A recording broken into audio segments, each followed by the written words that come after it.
Imam al-Hussein says to the enemy soldiers and to the army that had come with no other objective but to shed his pure blood. They come to him, and one of the amazing things that Imam Hussein did on the day of Ashura is that he delivered something like 12 sermons. The idea was to guide these people to the truth. And the idea was to guide them not so that they would spare Imam Hussein's life. Because the Imam is the one who cries on the day of Ashura and says, I'm crying because these people are going to enter the fires of hell because they shed my blood.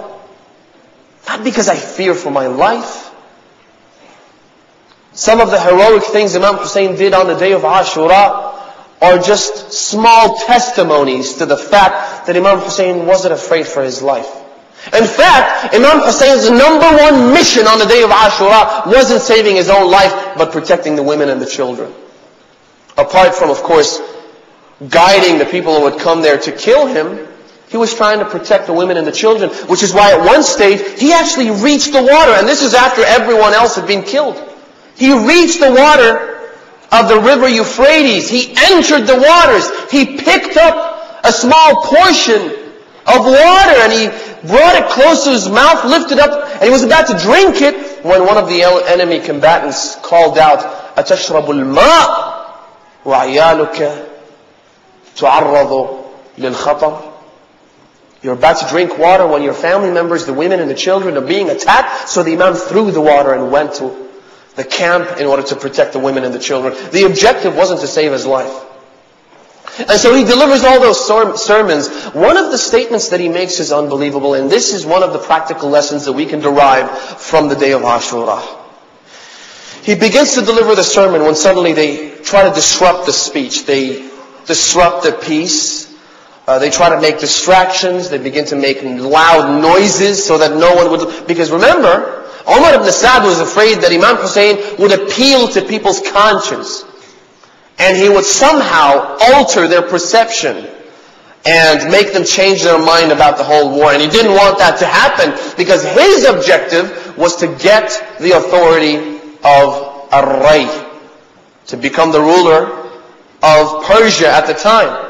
So he didn't want any of that, any of his plans to be disrupted in any way. So then he instructed some of his cohorts in order to make loud noises so that Imam Hussein's message couldn't be heard. The Imam stopped. He paused for a while. Then he said, the reason you can't hear what I say to you, the reason you do not listen to my message is because مُلِئَتْ بُطُونُكُمْ نَارًا, because your stomachs have been filled with fire. مِنَ الْحَرَامِ مُلِئَتْ بُطُونُكُمْ مِنَ الْحَرَامِ. Your stomachs have been filled with non-permissible foods. Now, why do foods which are deemed as non-permissible in the religion of Islam cause people to shed the innocent blood of not only the grandson of their own prophet, not only his brothers and siblings, but even a 6-month-old infant child? This is something that's ought to be studied, isn't it? How could anyone do such a thing? How could anyone sink so low to the point where they deliberately shed the blood of a 6-month-old infant as well as a 1-day-old infant? Traditions tell us that Imam Hussein lost 2 infants on the day of Ashura. He lost 6 girls on the day of Ashura. 6 little girls of his. And not 1 infant, but 2. One of them was 6 months old, and we're all familiar with his story. The other was only 1 day old. He was born on the day of Ashura, and he was killed on the day of Ashura. When Imam Hussein was about to bid him farewell, he asked his sister Zainab to bring that 1-day-old infant, and as the Imam was about to raise that infant to his level where he could kiss his neck, an arrow beat Imam Hussein's to that tiny little neck and severed it from the jugular vein to the jugular vein. How could anyone do that? How could any animal be so vicious and so ferocious to the point where they perpetrate and commit such a heinous crime? Simple. مُلِئَتْ بُطُونُكُمْ مِنَ الْحَرَامِ. Why does that happen? We have to submit. We have to submit to the truth. We have to accept it the way it is if we cannot draw a link. But perhaps we can attempt to draw some sort of a link between eating non-permissible foods and becoming heartless and merciless.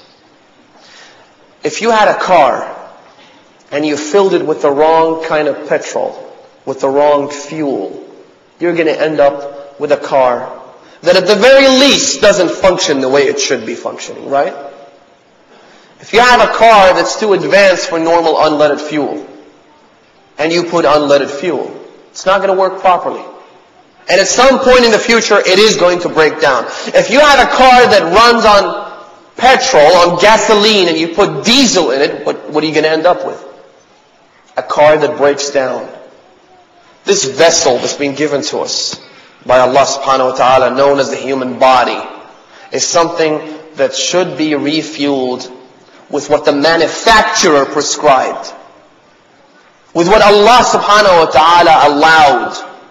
He allowed the tayyibat, the pure foods.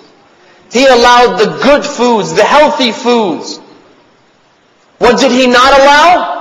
Well, among others, He didn't allow feces to be consumed. He didn't allow urine to be consumed. He didn't allow pigs to be consumed. And you have such a huge list of what is permissible, of what is halal. And yet, subhanAllah, it's the devil that pushes us towards that small minority, that small little list of what essentially is nothing but impurities.